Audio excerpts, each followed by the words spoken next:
உன்னதமான தேவனுடைய நாமத்திற்கு துதியும் கனமும் மகிமையும் உண்டாவதாக. இந்த அற்புதமான ஓய்வு நாளின் ஆரம்ப ஆராதனையிலே தேவனை தொழுது கொள்ள வந்திருக்கிற உங்கள் யாவருக்கும் என்னுடைய அன்பார்ந்த இனிய ஓய்வு நாள் வாழ்த்துக்கள். ஹாப்பி சாபத். இந்த பரிசுத்தமான ஓய்வு நாளின் ஆரம்ப வேளையிலே ஆண்டவர் நமக்கு சமாதானத்தையும் சந்தோஷத்தையும் நல்ல சத்தியங்களையும் தரும்படியாக ஜெபத்தோடு கூட இந்த செய்தியின் பகுதிக்குள்ளாய் நாம் கடந்து செல்ல வந்திருக்கிறோம். ஒவ்வொரு வாரங்களிலும் ஒவ்வொரு வெள்ளிக்கிழமை ஆரம்ப ஆராதனைகளில் தொடர்ச்சியாக சில வேத பாடங்களை படித்து கொண்டிருக்கிறோம். தெய்வீக ஆராதனையின் வேளையில் சில ஆலோசனைகள், ஆண்டவருடைய திருச்சபைக்கான ஆலோசனைகளை தொடர்ச்சியாக படித்து கொண்டிருக்கிறோம். முடிவு ஆராதனை வேளைகளில் தீர்க்க தரிசன புத்தகங்களை நாம் ஆராய்ந்து கொண்டிருக்கிறோம். இந்த 3 ஆராதனைகளிலும் தேவனுடைய ஆவியானுடைய ஆசீர்வாதம் நம்மோடு நிறைவாக இருந்து கொண்டு வருகிறது. கடந்த வாரங்களில் நல்ல சத்தியங்களை நாம் படிக்கும்படியாய் ஆண்டவர் நமக்கு உதவி செய்தாங்க. அதனுடைய தொடர்ச்சியாக பாருங்கள், நம்ம முத்தூதுவின் சத்தியத்தை தான் தொடர்ச்சியை ஆராய்ந்து கொண்டிருக்கிறோம். முடிவு காலத்தில் வாழ்ந்து கொண்டிருக்கிற நம்மை தேவன் பரலோக ராஜ்யத்துக்கு ஆயத்தப்படுத்தும்படியாய் நல்ல சத்தியங்களை தொடர்ச்சியாக கொடுத்து கொண்டிருக்கிறார். ஆரம்பத்திலிருந்து நம்ம படித்த விஷயங்களை கொஞ்சம் சிந்திச்சு பார்ப்போம் அப்படின்னா, இந்த மீதமான திருச்சபை தேவனால் ஏற்படுத்தப்பட்ட திருச்சபை என்றும், தேவன் இந்த மீதமான திருச்சபையை ஏற்படுத்தினதுக்கான நோக்கம் என்ன அப்படின்னு நம்ம ஆராயும் பொழுது, ஒவ்வொரு காலகட்டங்களிலும் வாழ்ந்த மக்களுக்கு அந்த காலகட்டத்தின் மக்கள் ரட்சிப்புக்கென்று ஒரு நிகழ்கால சத்தியத்தை தேவன் வைத்திருக்கிறார் என்பதையும் நம்ம படித்தோம். உதாரணத்துக்கு பாருங்களேன், ஆதாம் காலத்தில் ஒரு நிகழ்கால சத்தியம், நோவாவின் காலத்தில் ஒரு நிகழ்கால சத்தியம், ஆதி இஸ்ரவேலர்கள் காலத்தில் ஒரு நிகழ்கால சத்தியம். அப்படி ஒவ்வொரு காலத்திலும் மனிதர்கள் ரட்சிக்கப்படுவதற்கு தேவன் ஒரு தனித்துவமான செய்தியை வைத்திருப்பார். அதே விதமாக தான் இந்த முடிவு காலத்தில் இந்த உலகம் ரட்சிக்கப்படுவதற்கு இருக்கிற ஒரே ஒரு வழி எது அப்படின்னா, இந்த முத்தூதுவின் சத்தியம் என்பதையும், இந்த முத்தூதுவின் சத்தியத்தை அறிவிப்பதற்காக தான் இந்த மீதமான திருச்சபையை தேவன் ஏற்படுத்தியிருக்கிறார் என்ற காரியத்தையும் நம்ம தொடர்ச்சியாய் படித்து கொண்டு வரோம். பாருங்க, அதனுடைய தொடர்ச்சியில் கடந்த 2 வாரங்களிலும் ஒரு மிக முக்கியமான வார்த்தையை நான் சொல்லிக்கிட்டேன். ஒரு அற்புதமான சத்தியத்தை நம்ம படிக்கணும். அந்த சத்தியம் நம்மை முழுவதுமாக மாற்றக்கூடிய சத்தியம் என்பதை நான் கடந்த 2 வாரங்களிலும் சொல்லி கொண்டிருந்தேன்.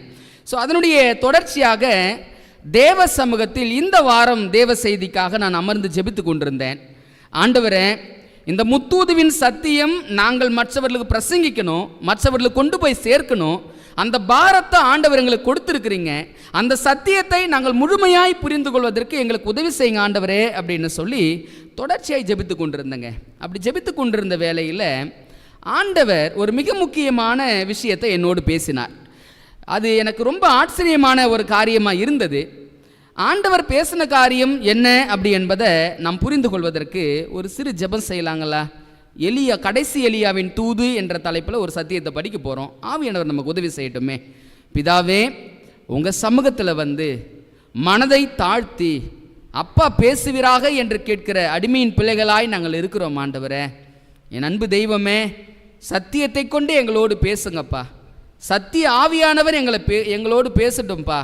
உணர்வுள்ள இருதயத்தை எங்களுக்கு தாங்க ஆண்டவரே. அப்பா, நாங்கள் எங்கள் மீது சுமத்தப்பட்டிருக்கிற கடமை என்ன என்பதை உணர்ந்து அந்த கடமையை செய்து கர்த்தருடைய ராஜ்யத்தில் பிரவேசிக்கும்படியான பாக்கியத்தை எங்கள் ஒவ்வொருவருக்கும் ஆண்டவர் தந்தரல வேண்டும் என்று இயேசுவின் வழியாய் ஜெபிக்கிறோம். எங்கள் ஜெபம் கேளும் நல்ல பிதாவே, ஆமேன். சமீப காலமாக இந்த முத்தூதுவின் சத்தியத்தை எப்படியெல்லாம் மக்களிடத்தில் கொண்டு போய் சேர்க்க வேண்டும் என்று சொல்லி ஒரு திட்டத்தை நான் வரைஞ்சிக்கிட்டு இருந்தேன். அந்த திட்டங்களை நான் வரைந்து கொண்டிருக்கிற சூழ்நிலையில் என் உள்ளத்துக்குள்ளே ஒரு எண்ணம் பெருக்கெடுக்க ஆரம்பிச்சிச்சு. இந்த பாரமான ஊழியத்தை நம்ம செய்யணும், எப்படியாகிலும் இந்த முத்தூதுவின் சத்தியத்தை அறியாத மக்களுக்கு கொண்டு போய் சேர்க்கணும் அப்படின்னு சொல்லி ஆண்டவர் சமூகத்தில் தொடர்ந்து இந்த காரியங்களுக்காக ஜெபம் பண்ணிக்கிட்டு இருந்தேன். மெல்ல இந்த முத்தூதுவின் சத்தியத்தை படிப்படியாய் ஆராய்ந்து கொண்டிருக்கும் பொழுது ஒரு சத்தம் எனக்கு கேட்டுச்சு, மனதுக்குள்ளான சத்தம். அந்த சத்தம் என்ன அப்படின்னா, பா, உன் பாரமெல்லாம் சந்தோஷம்தான். இந்த உலகிற்கு இந்த முடிவு காலத்தில் ரட்சிக்கப்படுவதற்கு இருக்கிற ஒரே ஒரு வழி இந்த முத்தூதுவின் சத்தியம்தான், எந்த மாற்று கருத்தும் இல்லை. ஆனால் இந்த முத்தூதுவின் சத்தியம்தான் உலகத்திற்கான ரட்சிப்புக்கு என்ற வழி இருக்கிற வேளையில் நீ அந்த சத்தியத்தை கொண்டு போய் சேர்க்கணும், அந்த சத்தியத்தை கொண்டு போய் சேர்க்கிற தூதர்களாய் மாற வேண்டும் என்று சொல்லி உன் இருதயத்தில் ஒரு பாரம் இருக்குது, உண்மைதான்ப்பா. ஆனால் உங்ககிட்ட நான் கொஞ்சம் காரியம் பேச வேண்டியதாக இருக்கிறது. அந்த காரியத்தை நீ செவி கொடுப்ப அப்படின்னா நிச்சயமா நான் பேசுவேன், அந்த சத்தம் உனக்கு கேட்கும் அப்படின்னா உன் வாழ்க்கையில் நிச்சயமாய் அந்த மாற்றத்தை உணர முடியும் அப்படின்னு சொல்லி எனக்குள்ளாக ஆண்டவருடைய சத்தம் மீண்டும் மீண்டுமாக தொனித்து கொண்டிருந்ததுங்க. ஸோ அப்போ ஆண்டவரை என்ன பேச போகிறீங்க அப்படின்னு சொல்லி நான் தொடர்ச்சியாக ஜெபித்து கொண்டிருந்தேன். ஆண்டவர் சொன்னார், உலகின் ரட்சிப்புக்கென்று முத்தூதுவின் சத்தியத்தை கொண்டு போய் சேர்ப்பதற்கு நீ படுகிற பிரயாசம் உண்மைதான், உன் பாரம் உண்மையிலே எனக்கு புரியுது. ஆனால் இந்த முத்தூதுவின் சத்தியத்தை கொண்டு போகிற உனக்கு ஒரு செய்தி இருக்கிறது என்று நீ எப்பயாவது ஆராய்ந்து படித்திருக்கிறியா அப்படின்னு சொல்லி ஆண்டவர் எனக்குள்ளாக ஒரு கேள்வி வச்சாருங்க. எனக்கு ஒரு ஆச்சரியம், என்னடா உலகிற்கு ரட்சிப்பின் செய்தியை கொண்டு போகிற எனக்கு ஒரு செய்தியா, எனக்கு அப்படி என்ன செய்தி இருக்கிறது அப்படின்னு சொல்லி நான் ஆண்டுடைய சமூகத்தில் தொடர்ந்து ஜெபிக்க ஆரம்பிச்சேங்க. என்ன அர்த்தம் அப்படின்னா, இந்த மீதமான திருச்சபை இந்த முத்தூதுவின் சத்தியத்தை மற்றவர்களுக்கு உபதேசிக்க வேண்டும் என்று பாரத்தோடு ஊழியத்தை செய்ய வேண்டும் என்ற வாஞ்சை அதிகமாக இருக்கத்தான் செய்கிறது. ஆனால் மற்றவர்கள் ரட்சிக்கப்பட வேண்டும் என்று விரும்புகிற இந்த மீதமான திருச்சபையை ஆண்டவர் ரட்சிப்பின் வழிக்குள்ளாக இந்த மீதமான திருச்சபை நடத்த வேண்டும் என்பதற்காக ஒரு தூதை வைத்திருக்கிறார் என்பதை எத்தனை பேர் அறிஞ்சிருக்கிறோம் அப்படின்னு யோசிச்சு பாருங்களேன். உதாரணம் பாருங்களேன், ஆபிரகாம் தேவனுடைய சிநேகிதன் என்று வேதாகமம் சொல்லுது. ஆபிரகாம் தேவனுடைய சிநேகிதன் தான். ஆனால் தேவனுடைய சிநேகிதன் கிட்ட ஒரு பிரச்சனை இருந்துச்சு. அந்த பிரச்சனையை புரிய வைப்பதற்காக தேவன் ஆபிரகாம் கிட்ட ஒரு மிக முக்கியமான காரியத்தை கேட்டார். நமக்கு எல்லாருக்கும் ரொம்ப நல்ல பரிச்சயமான சம்பவம் தான். ஆபிரகாம் கிட்ட ஆண்டவர் என்னங்க கேட்டார்? உன்னுடைய ஒரே பேரான குமாரனை, ஏக சுதனை, நேச குமாரனை எனக்காக நீ என்ன பண்ணணும்? பலி செலுத்தணும் அப்படின்னு சொல்லி கேட்டார். அதே போல ஆபிரகாமும் தேவனுடைய சொல்லுக்கு கீழ்ப்படிந்து பலி செலுத்துவதற்காக ஈசாக்கை கொண்டு எங்க போனாரு? மோரியா மலைக்கு கொண்டு போனார். அந்த மோரியா மலைக்கு கொண்டு போன மாத்திரத்தில் கட்டையை அடிக்காச்சு, பிள்ளையை கிடத்தியாச்சு, எல்லா காரியங்களும் ஆயத்தமாயிடுச்சு. பலி மாத்திரம் தான் செலுத்தணும். பலி செலுத்துகிற நேரத்தில் கத்தியை ஓங்கும் போது ஒரு சத்தம் வருகிறது, ஆபிரகாமே உன் பிள்ளையாண்டான் மேல் கையை போடாதே. ஏன்? நீ உண்மையாகவே விசுவாசம் உள்ளவன் எனக்கு தெரியும். ஆனா எனக்கு தேவை உன் பிள்ளை இல்லை, எனக்கு தேவை யாரு? நீதான். அப்ப அதே போல பாருங்க, அன்னைக்கு ஆபிரகாமை நேசித்த தேவன் ஆபிரகாம் கிட்ட ஒரு குறை இருந்துச்சு. அந்த குறையை காட்டுவதற்காக ஆபிரகாமை ஒரு வழிக்குள்ளாக நடத்தின தேவன் இன்னைக்கு இந்த மீதமான திருச்சபை எப்படியாகிலும் முத்தூதுவின் சத்தியத்தை உலகத்துக்கு அறிவிக்கணும், மக்களை சத்தியத்துக்குள்ள வழி நடத்த வேண்டும் என்று பாரப்பட்டு பல வகையில ஊழியம் செய்து கொண்டும் ஊழியம் செய்வதற்கும் முயற்சி எடுத்துக்கொண்டிருக்கிற சூழ்நிலையில ஆண்டவர் கொஞ்சம் ஹோல்டு பண்றார். பா, உன் வேகம் எனக்கு புரியுது, உன் வேதனை எனக்கு புரியுது, உண்மைதான், முத்தூதுவின் சத்தியம்தான் நீ கொண்டு போய் சேர்க்க வேண்டிய சத்தியம். ஆனால் இந்த சத்தியத்தை கொண்டு போகிற உன்கிட்ட ஒரு பிரச்சனை இருக்குதுப்பா. அந்த பிரச்சனையை எப்பயாவது நீ யோசித்தது உண்டா? மற்றவர்கள் ரட்சிப்படைய வேண்டும் என்று சொல்லி உன் உள்ளம் வாதிக்கிறது உண்மைதான். ஆனா நீ ரட்சிப்பை இழந்து போகக்கூடிய ஒரு சூழல் இருக்கிறதே, அந்த சூழ்நிலையை எப்பயாவது நீ அறிந்தது உண்டா? எனக்கு புரியலை தெய்வமே, என்ன தூதுப்பா இருக்குது அப்படின்னு சொல்லி ஆண்டவர் சமூகத்தில் தொடர்ச்சியாக நான் பேசிக்கொண்டே இருந்தேன். ஜெபத்தில் ஆண்டவரோடு உரையாடி கொண்டே இருந்தேன். அப்போ தான் ஒரு விஷயம் ஆண்டவர் சொன்னார், இந்த பூமியில் இந்த உலக முடிவிற்கு முன்பதாக ஆண்டவர் யார் அனுப்புகிறாரு? மல்கியா 4வது அதிகாரம் வசனம் 4-5 கொஞ்சம் வாசிக்கலாம் பாருங்களேன். மல்கியா 4வது அதிகாரம் வசனம் 4 மற்றும் 5, அந்த 5வது வசனத்தை வாசித்துருவோம். அதில் அந்த காரியத்தை கொஞ்சம் நம்ம கவனமாக கவனித்தோம் அப்படின்னா தெளிவாக இருக்கும். இதோ கர்த்தருடைய பெரிதும் பயங்கரமான நாள் வருகிறதற்கு முன்னே நான் உங்களிடத்திற்கு எலியா தீர்க்கதரிசியை அனுப்புகிறேன். அடுத்த வார்த்தையை கவனிங்க. நான் வந்து பூமியை சங்காரத்தால் அடிக்காதபடிக்கு அவன் பிதாக்களுடைய இருதயத்தை பிள்ளைகளிடத்திற்கும் பிள்ளைகளுடைய இருதயத்தை அவர்கள் பிதாக்களிடத்திற்கும் திருப்புவான். ஆண்டவர் சொல்றாரு, 2ஆம் வருகைக்கு முன்னாடி நான் யார் அனுப்புறேன்றாரு? எலியா தீர்க்கதரிசி அனுப்புறேன்னு சொல்றார். அந்த எலியா தீர்க்கதரிசி வந்தாயிற்றா அப்படின்னு சொல்லி பார்க்கும்பொழுது ஏற்கனவே நம்ம படித்த சத்தியம் 3 எலியாக்களை வேதாகமம் பேசுகிறது. வரலாற்றில் தோண்டிய ஆகாபின் காலத்தில் வாழ்ந்த உண்மையான எலியாவும், இயேசு கிறிஸ்துவின் நாட்களில் எலியாவின் ஆவியோடும் பலத்தோடும் வந்த யோவான் ஸ்நானகன், மத்திய 17வது அதிகாரத்தில் வசனம் 11 நீங்க எடுத்து வாசித்து பார்த்தீங்கன்னா தெரியும். யோவான் ஸ்நானகன் எலியாவினுடைய ஆவியோடும் பலத்தோடும் வந்தார் என்பதையும், இரண்டாவது எலியாவையும், மூன்றாவதாக எலியா இரண்டாவதாக வந்த எலியா முதலாம் வருகையில் வந்தாரு. ஆனால் வேதம் சொல்லுது கர்த்தருடைய பெரிதும் பயங்கரமான நாள் வருகிறதற்கு முன்னே நான் யார் அனுப்புவேன்னு சொல்றாரு? எலியா. அப்ப இரண்டாம் வருகைக்கு முன்னாடி ஒரு எலியா வர வேண்டியதா இருக்கிறது. அந்த எலியா யார் என்பதை வேதாகம சத்தியத்தை நம்ம அறிஞ்சிருக்கிறோம். அந்த எலியா இந்த உலகிற்கு தூதை கொடுக்கிற எலியா என்ற காரியத்தை நம்ம அறிஞ்சிருக்கிறோம். வரக்கூடிய நாட்களை தொடர்ந்து படிப்போம். இப்ப ஆண்டவர் எனக்கு முன்ன ஒரு கேள்வி வச்சாரு பாருங்க. இப்ப உலகிற்கு ரட்சிப்பின் செய்தியை கொண்டு போகிற உனக்கு என்கிட்ட ஒரு செய்தி இருக்குது என்பதை நீ மறந்துட்டியா? நீ மற்றவர்கள் ரட்சிக்கப்படணும்னு பிரயாசப்படுற, ஆனா உன் ரட்சிப்பே கேள்விக்குறியில் இருக்குதே, நீ எப்பயாவது அதை யோசித்தது உண்டா அப்படின்னு சொல்லி ஆண்டவர் எனக்காக ஒரு தூது இருக்கிறது அப்படின்னு சொன்னார். பார்த்தீங்களா? அந்த தூது என்ன என்பதை தான் முதலாவது நம்ம படிக்கணுங்க. அந்த தூதை புரிஞ்சுக்கிட்டாதான் நான் எந்த நிலையில் இருக்கிறேன், நான் இருக்கிற நிலை என்ன என்பதை உணர்ந்தாதான் நான் உலகத்திற்கான ஊழியத்தை செய்ய முடியும் என்ற ஒரு காரியத்தை தெளிவாய் ஆண்டவர் வேதாகமத்தில் நம்ம கொடுத்துருக்கிறாருங்க.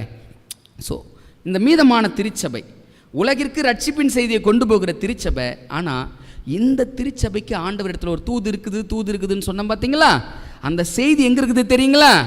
வெளிப்படுத்தின விசேஷம் 3வது அதிகாரம். வெளிப்படுத்தின விசேஷம் 3வது அதிகாரம். அந்த 3வது அதிகாரத்தில் வசனம் 17, 18 பாருங்களேன், என்ன சொல்லுது அப்படின்றத கொஞ்சம் கவனிக்கலாமே.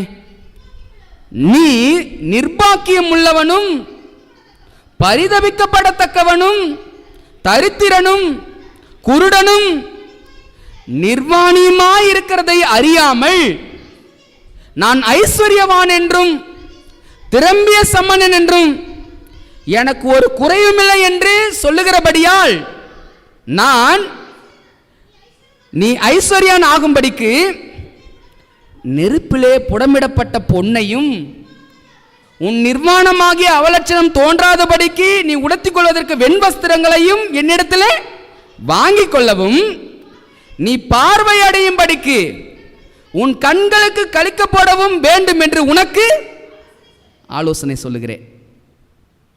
ஆண்டுடைய சமூகத்தில் ஜெபிச்சுக்கிட்டு இருந்தேன். ஆண்டவரே, கற்பனையை கை கொள்ளாத ஏக கூட்டங்கள் இந்த உலகத்தில் இருந்துக்கிட்டு இருக்குதுப்பா.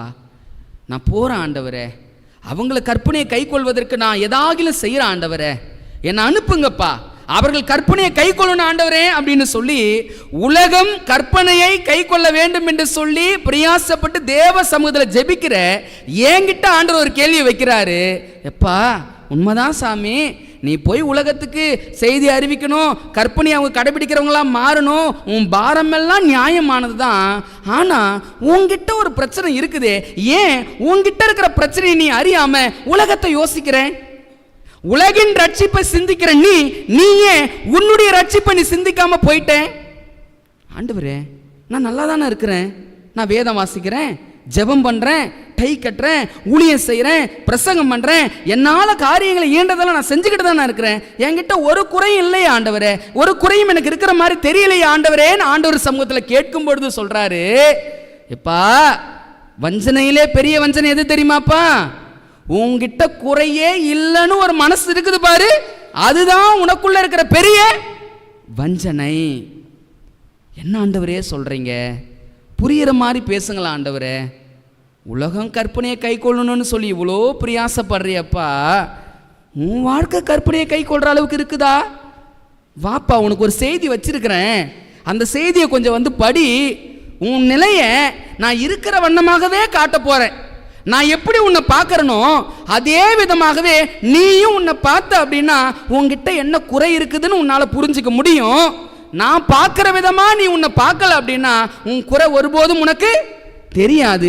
ஏன் தெரியாது அப்படின்னா, உங்ககிட்ட இருக்கிற குறையில உன் பார்வையில் பார்த்த அப்படின்னா அதுக்கு ஒரு சாக்கு போக்கை கொண்டு வருவேன். நான் ஏன் இதை செஞ்சேன் தெரியுமா? இதனால தான் இதை செஞ்சேன். நான் ஏன் இப்படி இருக்கிறேன் தெரியுமா? நான் இதனால தான் இப்படி இருக்கிறேன். உன் பார்வையில் உன்னை பார்க்காதப்பா, உன் குறை தெரியாது. என் பார்வையில் கொஞ்சம் பாரு, என் பார்வையில் உன்னை நீ கொஞ்சம் பார்த்த அப்படின்னா உன் குறை என்ன என்பது உனக்கு தெளிவாக தெரியும். கொஞ்சம் பேசுவோமா அப்படி என்பது தான் ஆண்டவருடைய வேண்டுதலாயும் ஆண்டவருடைய செய்தியாயும் இருக்குதுங்க. நீங்கள் சிந்திச்சு பாருங்களேன். ஊழியங்களை செய்யணும், ஆண்டவருக்காக ஏதாகிலும் சாதிக்கணும், நம்ம குடும்பம் ரட்சிக்கப்படணும், நம்ம மற்றவங்களுக்கு சத்தியத்தை அறிவிக்கணும், கற்பனையை கை கொள்வதற்கு ஒரு கூட்டத்தை ஆயத்தப்படுத்தணும். எல்லா வைராக்கியமும் டாப் டக்கருங்க. உண்மையில் ரொம்ப சூப்பர், அதில் எந்த மாற்று கருத்தும் இல்லை.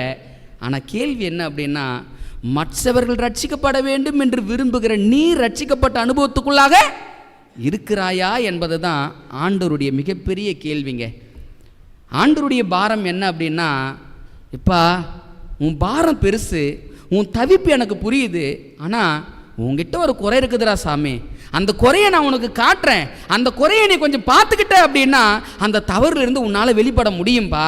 நீ எப்படி மற்றவர்கள் கற்பனையை கை கொள்ளணும், மற்றவர்கள் பரலோகம் வரணும்னு போராடுறியோ, ஏன் போராட்டம் உனக்கு புரியலையா? மற்றவர்கள் ரட்சிப்புக்காக வேலை செய்கிற நீ ரட்சிக்கப்பட வேண்டும் என்பது தானே ஏன் பாரம்? பல நாளாக ஒரு வசனம் ரொம்ப பரிச்சயமான வசனங்க எனக்கு. எப்போ கேட்டாலும் அந்த வசனத்தை நான் சொல்லிக்கிட்டே இருப்பேன். மத்திய 24:14 எல்லாருக்கும் பரிச்சயமான வசனம் தானே. ராஜ்யத்தினுடைய இந்த சுவிசேஷம் பூலோகம் எங்கிலும் உள்ள சகல ஜாதிகளுக்கும் சாட்சியாக பிரசங்கிக்கப்படும். அப்போ ஆண்டவர் ஒரு கேள்வி வைக்கிறாரு, ஊழியத்தை செய்கிறதெல்லாம் நல்லது தான்ப்பா, ஆனால் சாட்சியோடு போறியா சாமி உன் ஊழியத்தை? உன் ஊழியம் குறையில்லாமல் போகுதாப்பா? நீ உலகத்துக்கு ஒரு தூதை கொண்டு போற, ஆனால் உனக்கு ஒரு தூது என் இடத்துல இருக்குது என்பதை எப்பயாவது நீ சிந்திச்சிருக்கிறியாப்பா? மற்றவர்கள் கற்பனையை கை கொள்ளணும்னு போராடுகிற உன்னிடத்துல கற்பனையை கை கொள்ளாமல் இருக்கிற தவறுகள் இருக்கிறது என்பதை நீ எப்பயாவது உணர்ந்திருக்கிறியாப்பா? இல்லையா ஆண்டவரே? வாப்பா கொஞ்சம் உட்காந்து பேசுவோம், பேச வேண்டிய காரியம் இருக்குதுப்பா. நீ உன் பிள்ளைகளுக்காக பரிதவிக்கிற, நான் என் பிள்ளைக்காக பரிதவிக்கிறேன்ப்பா. எப்படி ஆபிரகாம் தன் பிள்ளைக்காக அவர் பரிதவித்தாரோ அதே போல பரிதவிப்பு தான் யாருக்கு? ஆண்டவருக்கு. ஏன்னா ஆபிரகாம் யாருடைய பிள்ளை? தேவனுடைய பிள்ளை பாருங்க. அப்ப ஆண்டவர் அதே விதமாக தான் யாரை கையாளுறார் அப்படின்னா நம்மையும் கையாளுகிறார்.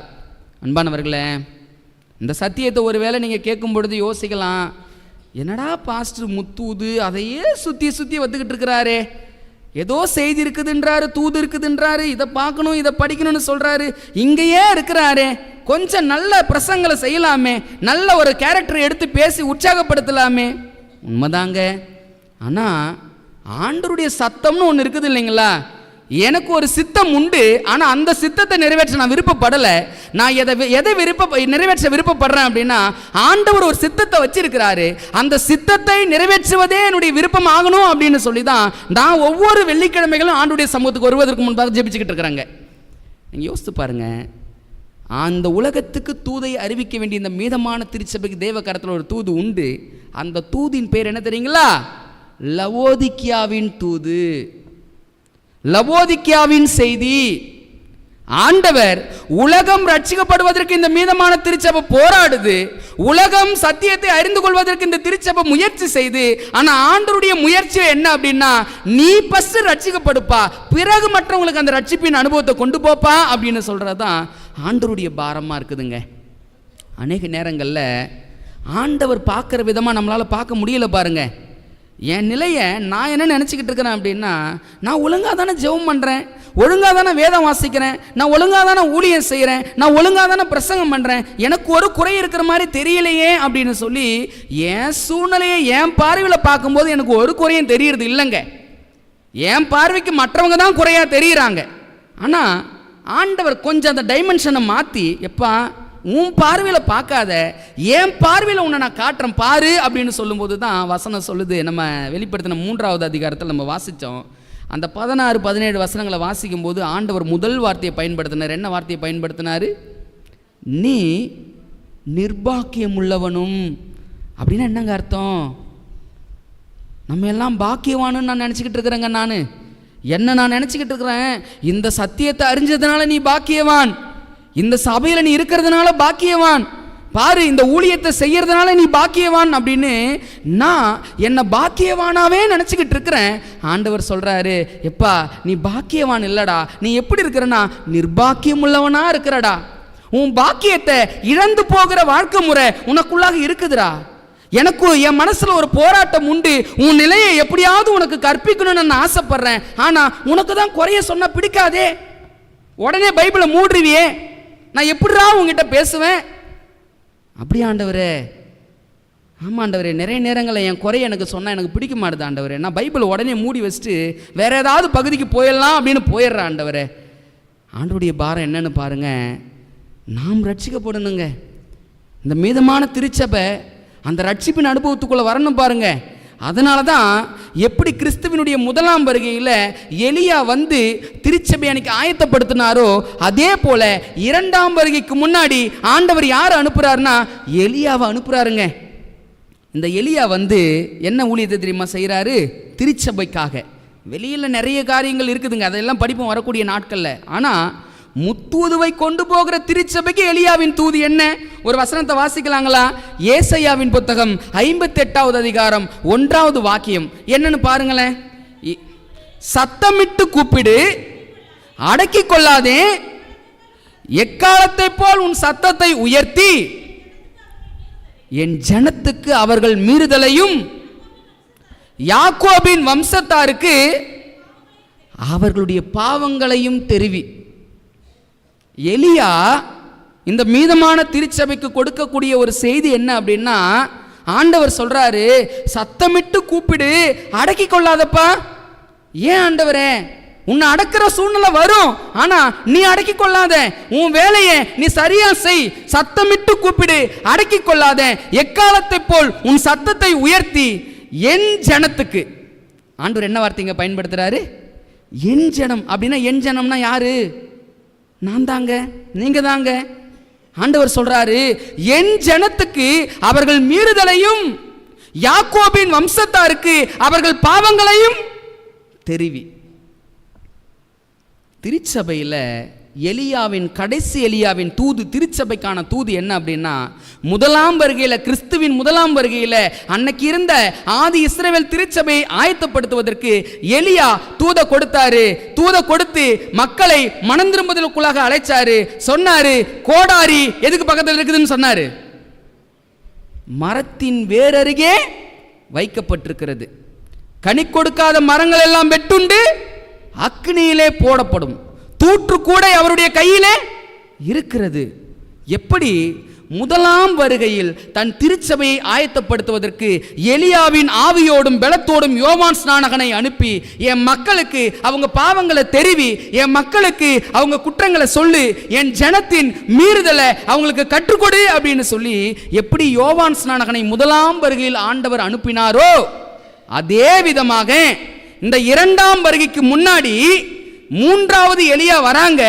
அந்த எலியாவினுடைய ஊழியம், வெளியில் உள்ள மக்களுக்கு 3 விதமான ஊழியங்கள் இருக்குதுங்க.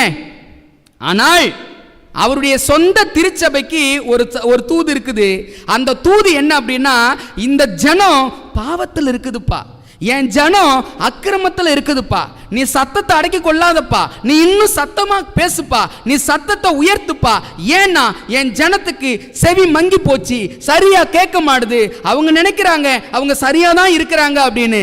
இல்லப்பா, என் பார்வையில என் ஜனம் நிர்பாக்கியம் உள்ளதா இருக்கிறதுப்பா, என் பார்வையில என் ஜனம் தரித்திரம் உள்ளதா இருக்குதுப்பா, என் ஜனம் என் பார்வையில குருடானவர்களாய் காணப்படுகிறாங்க, என்னால தாங்கிக்க முடியல, நான் சீக்கிரம் வரணும்னு நினைக்கிறேன், ஆனா என் ஜனமோ இன்னும் ஆயத்தம் இல்லாம இருக்குதுப்பா.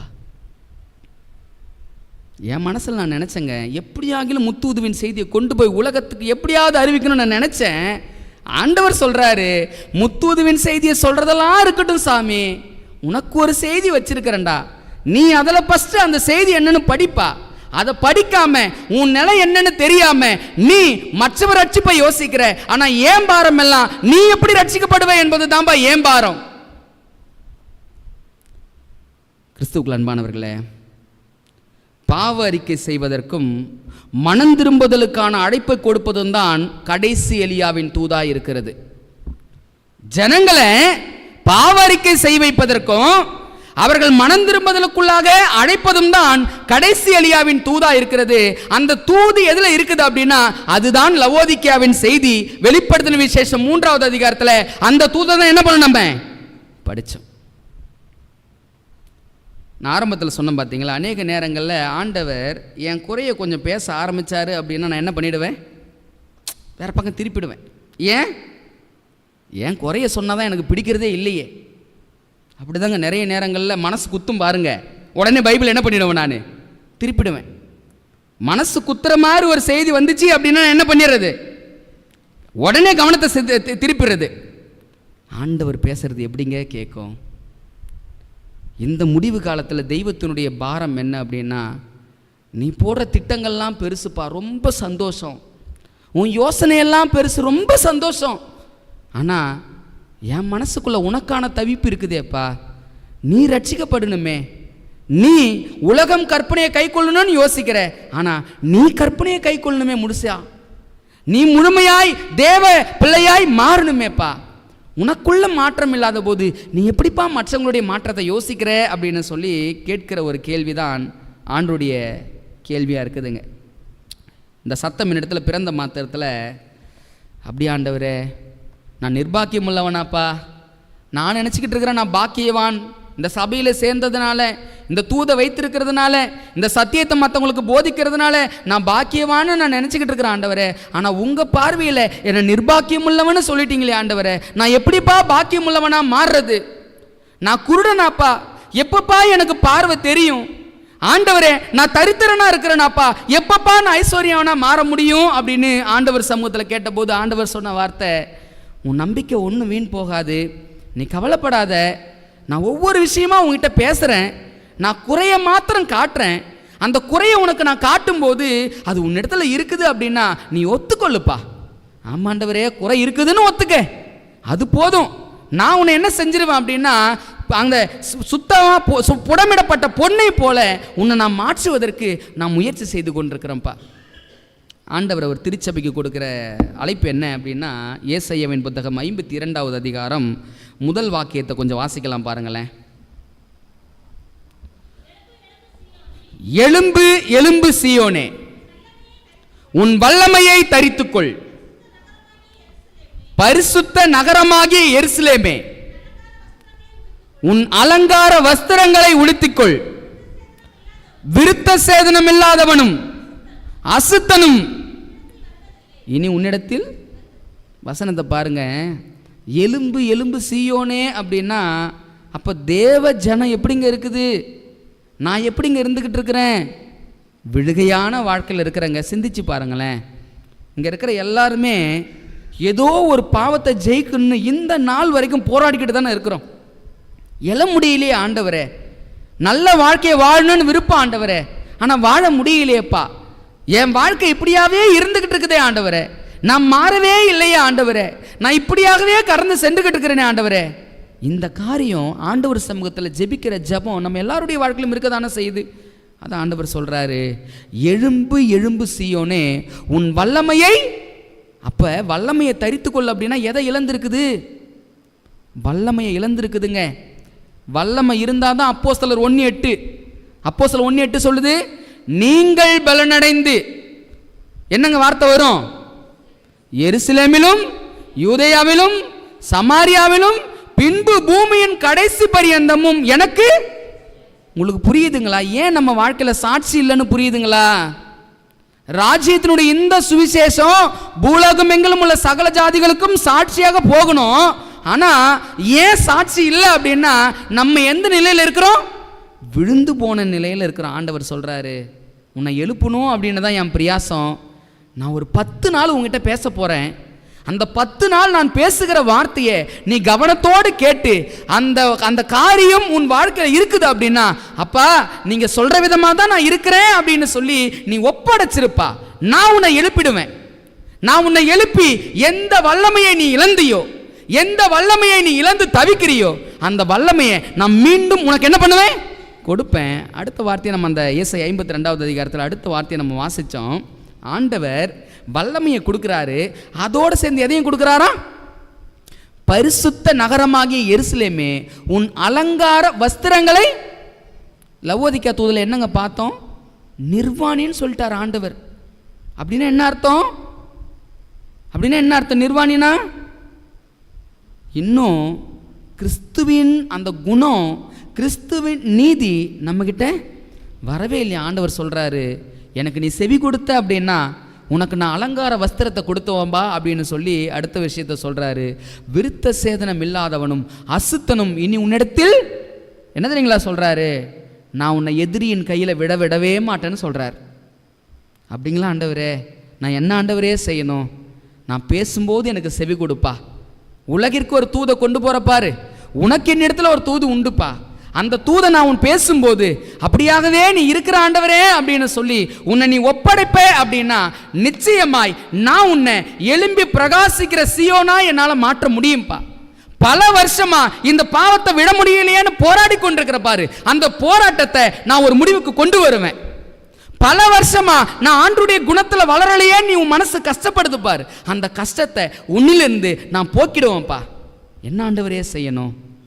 நான் இந்த லவோதிக்கியாவின் தூதை உனக்கு முன்னாடி வைக்கும்போது நீ இருக்கிற நிலையை நீ உணர்ந்துக்கப்பா. தரித்திரன் நான் சொல்றேன் அப்படின்னா இல்லை நான் எப்படி தரித்திரனா இருக்கிறேன்னு நீ என்னோட போராடாத. உண்மையாகவே என் பார்வையில் நீ எப்படி இருக்கிறியோ அப்படியே தான் நான் கொண்டு வந்து வைக்க போறேன். நீ அதை புரிஞ்சுக்கிட்ட அப்படின்னா நிச்சயமாய் எழும்பி பிரகாசிக்க முடியும்பா உங்களால. ஒரு கேள்வி கேட்டு முடிக்கணும்னு நினைக்கிறேங்க. நம்ம சபைக்கு மட்டும் இந்த கேள்வி இல்லை, உலகளாவிய மீதமான திருச்சபைக்கே ஆவியானவர் இந்த கேள்வியை வைக்கிறார். கேள்வி என்ன அப்படின்னா, 2 பாரம் இந்த உலகளாவிய திருச்சபையில் காணப்படுது. முதல் பாரம் என்ன அப்படின்னா, இந்த ஒரு குறிப்பிட்ட வருஷங்களில் எந்த ஒரு திருச்சபைகளும் அதிகமாக புதிய ஆத்துமாக்களுடைய வரவு இல்லை. அந்த பாரம் நமக்கு இருக்குதுங்களா? ஆண்டவரே ஆத்துமாக்களை கொடுங்களேன் ஆண்டவரே, ஏன் ஆண்டவரே புதிய ஆத்துமாக்கள் இல்லை அப்படின்னு சொல்லக்கூடிய பாரம் நம்ம எல்லோருடைய உள்ளத்திலும் இருக்கிறது. 2வது பாரம், போக போக காலியாகிக்கிட்டே இருக்குது ஆண்டவரே, ஏன் ஆண்டவரே இந்த சூழ்நிலை? இந்த நிலையை குறித்து ஆண்டவருடைய சமூகத்தில் கண்ணீர் வடித்த ஜெபம் நம்முடைய வாழ்க்கையில் இருக்குதா இல்லையா? ஆண்டவர் சொல்கிறாரு, நீ கவலைப்படாத, இழந்ததை நான் உனக்கு கொடுப்பேன்.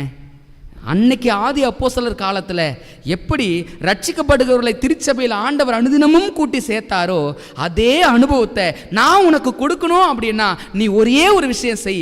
என்ன செய் அப்படின்னா, நான் லவோதிக்கியாவின் தூதை உனக்கு முன்னாடி கொண்டு வந்து வைக்கும்போது அந்த லவோதிக்கியாவின் தூதை மாத்திரம் நீ புரிஞ்சுக்கிட்ட அப்படின்னா நிச்சயமாய் அன்னைக்கு ஆதி அப்போஸ்தலர் திருச்சபையின் காலத்தில் எப்படி முன்மாறி ஆண்டவர் கொடுத்தாரோ அதே போல பின்மாறியின் அனுபவத்தை நம்மால் பெற முடியும். நீங்கள் யோசித்து பாருங்கள், இந்த முத்தூதை கொண்டு போய் சேர்க்கறதுக்கு நம்ம பல வகையில் திட்டம் போடுறோம், பல வகையில் யோசிக்கிறோம். ஆண்டவர் ஸ்டாப் பண்ணுறாரு, இருக்கட்டும்ப்பா முத்தூது பிரசங்கிக்கிறலாம் இருக்கட்டும், உனக்கு ஒரு தூது உண்டு, அந்த தூதை நீ முதலாவது புரிஞ்சுக்கப்பா.